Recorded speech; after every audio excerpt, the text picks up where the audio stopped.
അധികാരത്തിൽ വരണ്ടാന്ന് താങ്കൾ ആഗ്രഹിക്കുന്നു എന്ന് പറഞ്ഞു.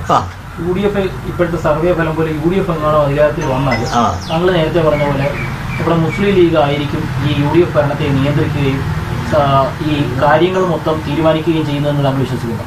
തീർച്ചയായിട്ടും. അതുകൊണ്ടല്ല UDF വരുന്നത്. എനിക്ക് വിരോധമുണ്ടായിട്ടല്ല.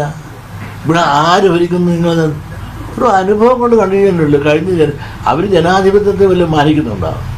അങ്ങനെ ഉമ്മൻചാണ്ടി ഇരുന്ന കാലത്ത് അവിടെ ഇരുന്ന് പ്രഖ്യാപിച്ച് വകുപ്പും പ്രഖ്യാപിച്ച് 5ാം മന്ത്രിസഭയും പ്രഖ്യാപിച്ചത് ലോക ചരിത്രത്തിൽ ജനാധിപത്യം എന്നുള്ള സാധനം ഉണ്ടെങ്കിൽ ഇങ്ങനെ ആരെങ്കിലും ചെയ്യുമോ? അവർക്ക് ജനാധിപത്യമല്ല, മതാധിപത്യമാണ്. ആ മതത്തിന് വേണ്ടിയിട്ട് എന്ത് ചെയ്താലും അത് ദൈവത്തിന് ചെയ്യുന്നവർ അർപ്പണം പോലെയാണ് അവർ കണക്കാക്കുന്നത്. അവർ മതത്തിന് വേണ്ടി ചെയ്യുന്നത്. അവരുടെ വിശ്വാസം അതാണ്. നിയമവും ചട്ടം അവർക്കൊരു പ്രശ്നമേ അല്ല.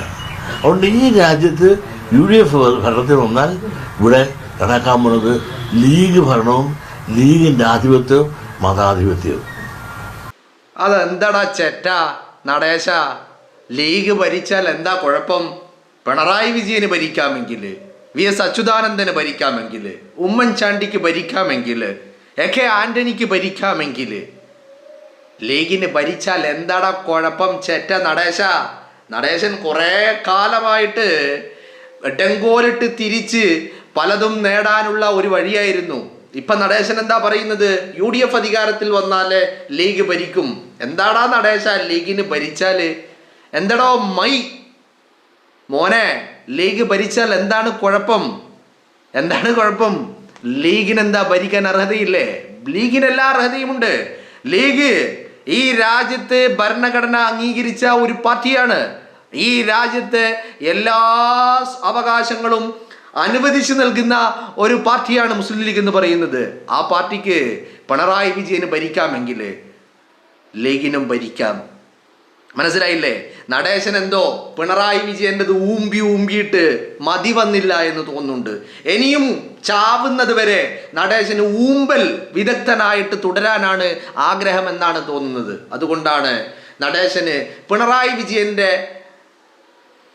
അതിനോട് ഒരു പ്രത്യേക ഇഷ്ടം. ഊമ്പിയിട്ടും പിണറായി വിജയൻ്റെ ഊമ്പിയിട്ടും നടേശന് മതി വരുന്നില്ല എന്നാണ് പറയുന്നത്. അല്ലേ? തെരഞ്ഞെടുപ്പിന് മുൻപ് നടേശൻ കുറേ ചെലച്ചു നോക്കി. ചെലച്ച് പേപ്പട്ടി കുരക്കും പോലെ കുരക്കുക എന്നല്ലാതെ അവസാനം ഒരു ഫലവുമില്ല. തദ്ദേശ തെരഞ്ഞെടുപ്പിൽ നടേശൻ്റെ വാർഡില് ആദ്യം ഒരു സ്ഥാനാർത്ഥിയെ CPM നിർത്തി. ആ സ്ഥാനാർത്ഥി പറ്റില്ലെന്ന് നടേശൻ പറഞ്ഞതിൻ്റെ അടിസ്ഥാനത്തിൽ പിന്നീട് നടേശൻ നിർദ്ദേശിച്ചതുപോലെ മറ്റൊരു സ്ഥാനാർത്ഥിയെ കൂടി നിർത്തി. അങ്ങനെ നിർത്തിയിട്ട് ആ തദ്ദേശ തെരഞ്ഞെടുപ്പിൽ ആ നടേശൻ നിർത്തിയ സ്ഥാനാർത്ഥി 8 നിലയിൽ പൊട്ടി. മനസ്സിലായില്ലേ?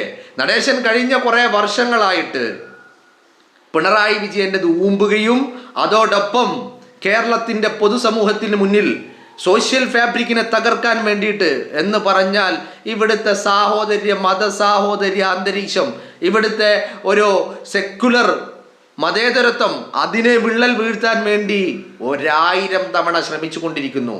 നടേശൻ മനസ്സിലാക്കേണ്ട കാര്യം എന്താണെന്നറിയോ? നടേശൻ്റെ തന്തയുണ്ടല്ലോ, ആ തന്ത ഈ നടേശനെ ഇനി 1000 തവണ കുഴിയിൽ നിന്ന് എഴുന്നേറ്റ് വന്ന് ഉണ്ടാക്കിയാലും നടേശൻ്റെ DNA-യിൽ അതില്ല. നടേശൻ കള്ള് കച്ചവടക്കാരനാ. അവൻ്റെ DNA-യിൽ അത് മാത്രമേ ഉള്ളൂ. ഈഴവരെ പറ്റിച്ച് നക്കുന്നവനാ. ഇവൻ്റെ DNA-യിൽ അത് മാത്രമേ ഉള്ളൂ. ഇവൻ ക്രിമിനലാ, പക്കാ തെമ്മാടിയാ. ഇവൻ്റെ DNA-യിൽ അത് മാത്രമേ ഉള്ളൂ. അതിനപ്പുറത്തേക്ക് നടേശൻ്റെ DNA-യിൽ മറ്റൊന്നില്ല. സംഘപരിവാറുകാരനായ നടേശൻ പിണറായി വിജയനെ പുകഴ്ത്തിക്കൊണ്ട് നടക്കുക. പിണറായി വിജയൻ വരണമെന്നാ ആഗ്രഹിക്കുന്നത്. എന്തിനാ? 5 വർഷം കൂടി കിട്ടിക്കഴിഞ്ഞാൽ കേരളത്തില് പിണറായി വിജയൻ ടീമും നേരെ ഇപ്പുറത്തേക്ക് ചാടും എന്ന് പറഞ്ഞാൽ ബംഗാളിൽ സംഭവിച്ച പാർട്ടി ആഫീസുകൾ സംഘപരിവാർ ആഫീസുകളായി മാറിയ അതേ കാഴ്ച കേരളത്തിലും കാണാം. അതിനുവേണ്ടിയാണ് നടേശൻ വിജയൻ്റെത് ഊമ്പിക്കൊണ്ടിരിക്കുന്നത്. കാരണം അതിൽ നിന്ന് പാലൊന്നും വരുന്നില്ല. അതിൽ നിന്നിപ്പോ പ്രായമായതുകൊണ്ട് കാറ്റ് മാത്രമേ വരുന്നുള്ളൂ. എന്നാലും അത് ഊമ്പിക്കൊണ്ടിരിക്കുകയാ. ഊമ്പി നടേശന് മതി വരുന്നില്ല എന്നാ പറയുന്നത്. അങ്ങനെ ഉണ്ടാവുമല്ലോ. അപ്പം നമുക്കെല്ലാവർക്കും ചില ഭക്ഷണങ്ങളോട് വലിയ താല്പര്യമായിരിക്കും. എത്ര കഴിച്ചാലും നമുക്ക് അത് തന്നെ വീണ്ടും കിട്ടിയാൽ നമ്മൾ അത് വീണ്ടും കഴിച്ചുകൊണ്ടിരിക്കും, അല്ലേ? അതുപോലെയാണ് നടേശന് ഊമ്പിയിട്ട് മതിയാകുന്നില്ല എന്നാണ് പറയുന്നത്. അതുകൊണ്ട് 3-ാം തവണയും കൂടി വരണം. എന്തിനാ? 3-ാം തവണയും കൂടി വന്നാലാണ് നടേശൻ ഒരു രാഷ്ട്രീയ പാർട്ടി ഉണ്ടാക്കിയിട്ട് NDAയുടെ സംഘ് പരിവാറിന്റെ ആലയത്തിൽ കൊണ്ടുപോയി കെട്ടിയിട്ടിട്ടുണ്ട്. അതവിടെ കെട്ടി എന്നല്ലാതെ കെട്ടിയിട്ട് 10 വർഷത്തോളായി. അതവിടെ കെട്ടിയ അതേ 10 വർഷം മുമ്പ് ഏതവസ്ഥയിൽ അവിടെ കെട്ടിയോ അതിനേക്കാൾ മോശമായ അവസ്ഥയിലാണ് അതുള്ളത്. അപ്പോൾ അതിനെ ഒന്ന് ജീവൻ നൽകി ഉയർത്തിക്കൊണ്ടുവരണമെങ്കിൽ സംഘ് പരിവാർ വരണം. അപ്പൊ സംഘ് പരിവാർ വരണമെന്ന് പറഞ്ഞാൽ എങ്ങനെ വരുള്ളൂ? സംഘ് പരിവാർ വരണമെങ്കിൽ സംഘ് പരിവാറുകാരൻ വിചാരിച്ച് നടക്കൂല. അതിന് വെള്ളവും വളവും ഇട്ടുകൊടുക്കാൻ ആളുകൾ വേണം. ആ വെള്ളവും വളവും ഇട്ടുകൊടുക്കുന്നത് ഈ പിണറായി വിജയനാ. അതുകൊണ്ട് നടേശൻ ചാവുമ്പോഴും ഊമ്പൽ വിദഗ്ധനായിട്ട് ചാവാനാണ് നടേശന്റെ ആഗ്രഹം. ചിരകാല സ്വപ്നം എന്നൊക്കെ പറയാറില്ല നമ്മള്, ആ അന്ത്യാഭിലാഷം എന്നൊക്കെ പറയാറില്ലേ? അതുപോലെ അവസാന സെക്കൻഡും അവസാനത്തെ ഹൃദയമിടിപ്പും നിലക്കുന്നതിന് മുമ്പ് താൻ ഊമ്പലുകാരനായിട്ട് ചാവണമെന്നുള്ളതാണ് നടേശന് അതാണ് ആഗ്രഹം. അപ്പൊ അതുകൊണ്ട് നടേശൻ ഇങ്ങനെ കുരച്ചുകൊണ്ടിരിക്കുകയാ. ആ ചെറ്റ കുരച്ചുകൊണ്ടേയിരിക്കുന്നു പേപ്പട്ടി കുരക്കും പോലെ. എന്നാൽ ഈ ചെറ്റയുടെ കുര കേരളത്തിൽ എന്തെങ്കിലും ഒരു സ്വാധീനം ഉണ്ടാക്കുന്നുണ്ടോ? ഇല്ല. പിന്നെ എന്തുണ്ടാക്കുന്നുണ്ട്? നമുക്ക് അസ്വസ്ഥതകൾ ഉണ്ടാക്കുന്നുണ്ട്. അങ്ങനെയാണല്ലോ, ഈ ചില ശബ്ദങ്ങൾ കേൾക്കുമ്പോൾ, ചില പ്രവർത്തനങ്ങൾ കാണുമ്പോൾ നമ്മൾ വല്ലാതെ വേദനിക്കും, നമ്മൾ വല്ലാതെ അസ്വസ്ഥതയുണ്ടാകും നമുക്ക്, അല്ലേ? അത് തന്നെയാണ് ഓരോ അന്തരീക്ഷ മലിനീകരണം. അത് മാത്രമാണ് നടേശന്റെ കുരയിലൂടെ ഉണ്ടാകുന്നത്. പേ പിടിച്ച പട്ടിയെ കണ്ടാൽ എന്താണ് നമ്മൾ ചെയ്യാറുള്ളത്? എന്താണ് ചെയ്യേണ്ടത്? എറിഞ്ഞു കൊല്ലണം, അല്ലേ? പേ പിടിച്ച പട്ടികളെ, ആ പേ പിടിച്ച പട്ടികളെ കണ്ടാൽ എറിഞ്ഞു കൊല്ലണം. ചിലപ്പോൾ നമുക്ക് എറിയുന്നതിന് മുമ്പ് ഈ പറയുന്ന പഞ്ചായത്തിൻ്റെയും മുനിസിപ്പാലിറ്റിൻ്റെ ഒക്കെ ആളുകൾ വന്നിട്ട് ചിലപ്പോൾ അവർ കൊണ്ടുപോകും. അങ്ങനെ കൊണ്ടുപോയില്ലെങ്കിലോ അപകടകാരിയായി ജനങ്ങളെ ദ്രോഹിക്കാൻ നിന്നു കഴിഞ്ഞാൽ എന്തു ചെയ്യും? എറിഞ്ഞു കൊല്ലും. അതല്ലേ സാധാരണഗതിയിൽ ചെയ്യാറുള്ളത്. അത് തന്നെയാണ് പേപ്പട്ടികളെ ചെയ്യേണ്ടത്. മനസ്സിലായില്ലേ? അപ്പോൾ എന്താണെങ്കിലും നടേശൻ കുരച്ചുകൊണ്ടേയിരിക്കുക. നടേശന് എന്താ ഇത്ര വലിയ കുരക്കുള്ള കാരണമെന്ന് നിങ്ങൾ എപ്പോഴെങ്കിലും ചിന്തിച്ചിട്ടുണ്ടോ? എന്താ നടേശന് സതീശൻ എന്ന് കേൾക്കുമ്പോഴേക്കും നടേശൻ കോണകമാണ് ഉടുക്കുന്നത്. നടേശൻ ഇങ്ങനെ വീർത്തിരിക്കുന്നത് കണ്ടില്ലേ? വീപ്പക്കുറ്റി പോലെ വീർത്തിരിക്കുന്നത് കണ്ടില്ലേ? എന്തുകൊണ്ടാ അത് ഈ പാവങ്ങളെ പറ്റിച്ച് ബ്ലേഡിന് പണം കൊടുത്ത് നക്കുന്നത് കാരണം ഇങ്ങനെ വീർത്തിരിക്കുകയാ. ഈഴവരെ പറ്റിച്ച് നക്കുന്ന കാരണം വീർത്തിരിക്കുക. ആ നടേശന്റെ അളവില് ഷഡ്ഡി കിട്ടാനില്ല ഒരു കമ്പനിയുടേതും. അപ്പോ കോണകമാണ് കെട്ടുന്നത്. ഈ കോണകത്തിൽ തന്നെ 1ഉം 2ഉം ഒക്കെ സാധിക്കുക സതീശൻ എന്ന വാക്ക് കേൾക്കുമ്പോ, ആ പേര് കേൾക്കുമ്പോ. കാരണം മറ്റൊന്നുമല്ല, വിജയൻ ഇങ്ങനെ നടേശന്റെ കഴുത്തറ്റം മുങ്ങി നിൽക്കുന്ന 1000 കേസുകളുണ്ട്.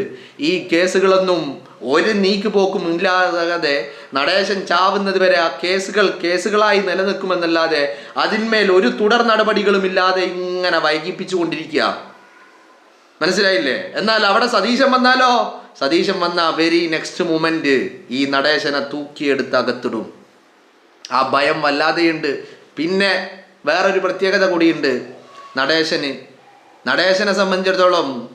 നടേശനെ വാഴ്ത്താനും നടേശന്റെ തണ്ണ നിറങ്ങാനും സതീശൻ ഇന്നുവരെ പോയിട്ടുമില്ല, ഇനി പോവുകയുമില്ല. അത് നോക്കുമ്പോൾ നടേശനൊരു കുറവ് തന്നെയാണ്.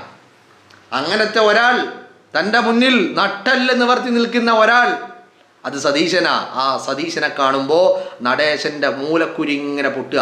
ആരെങ്കിലും ആലപ്പുഴ വഴി യാത്ര എന്തെങ്കിലും പ്ലാൻ ചെയ്യുന്നുണ്ടെങ്കിൽ അതുവഴി ആ വഴി ഒന്ന് മാറ്റി പിടിച്ചേക്ക്. കാരണം അവിടെ കുരുപൊട്ടി ഒലിച്ചിട്ട് നാറ്റം സഹിക്കാൻ പറ്റുന്നില്ല. അപ്പോൾ ആ നാറ്റം സഹിച്ച് അതിലെ പോകുന്നതിലും നല്ലത് അവിടുന്ന് തന്നെ ഒന്ന് അങ്ങോട്ടും ഇങ്ങോട്ടും ഡൈവേർട്ട് ചെയ്ത് പോയി കഴിഞ്ഞാൽ ആ നാറ്റത്തിൽ നിന്ന് രക്ഷപ്പെടാം. അതുകൊണ്ട് ആലപ്പുഴ ഈ നടേശന്റെ സ്ഥലമുണ്ടല്ല, അതുവഴി ആരെങ്കിലും പോകുന്നുണ്ടെങ്കിൽ ഒന്ന് അതിന് മുമ്പിന്ന് കുറച്ചിപ്പുറത്തുനിന്ന് ഒന്ന് ലെഫ്റ്റോ റൈറ്റോ തിരിഞ്ഞിട്ട് ഒന്ന് ഒരു 2 കിലോമീറ്റർ ചുറ്റി വളഞ്ഞ് പോയാലും കുഴപ്പമില്ല, നാറ്റം സഹിക്കാതെ നിങ്ങൾക്ക് പോകാം, രക്ഷപ്പെടാം. അത്രേ പറയാനുള്ളൂ. എന്താണെങ്കിലും നടേശന്റെ ഭയം, വി.ഡി. സതീശന്റെ ഏറ്റവും വലിയ ക്വാളിറ്റി എന്താണെന്നറിയോ? എന്താണ്? നടേശൻ ശത്രുവാണ് എന്നുള്ളതാണ്. സതീശന്റെ ശത്രു ഒന്ന്, അല്ലെങ്കിൽ നടേശന്റെ ശത്രു അത് സതീശനാണ് എന്നുള്ളതാണ്. സതീശൻ പലരുടെയും ശത്രുവാണ്. അത് തന്നെയാണ് സതീശൻ എന്ന് പറയുന്ന ആർജവമുള്ള നട്ടലുള്ള ഒരു നേതാവിന്റെ ഏറ്റവും വലിയ യോഗ്യത എന്ന് പറയുന്നത്.